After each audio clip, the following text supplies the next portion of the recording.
आज आम माननीय मुख्यमंत्री विकसित गाँ विकसित ओडिशा बीजीडीओ प्रोग्राम टी लॉन्च कर तो सरकार आदेश क्रमे आम भरतपुर पंचायत समिति तरफ यहाँ आयोजन करूँ और लाइव टेलीकास्ट कराई आम ये लोक आसी लोक सहयोग रही तो जो मुख्यमंत्री आम कहले कि गाँ टी विकसित हेले आम देश विकसित और राज्य विकसित हम तो महात्मा गांधी जो विजन थिला कि प्रति ग्राम विकसित हो आज माननीय मुख्यमंत्री से विषय जो योजना परिकल्पना कर साहस सहयोग जोड़ा करी आ समस्त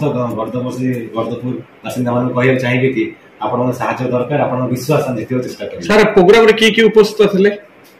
आमर आज प्रोग्राम माननीय एमएलए सार आसी से उद्घाटन कर चेयरमैन सार थे पीआरआई बंधु मैंने सरपंच मेंबर मैंने मीडिया बंधु मैंने बाकी आम जो स्टाफ एंगेज कराइला पुलिस स्टाफ है फायर ऑफिस है मेडिकल है सब स्टाफ ने समस्त सहयोग सफल प्रोग्राम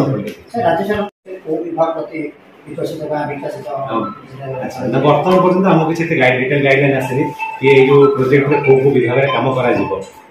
गाइडलाइन आसो आप जन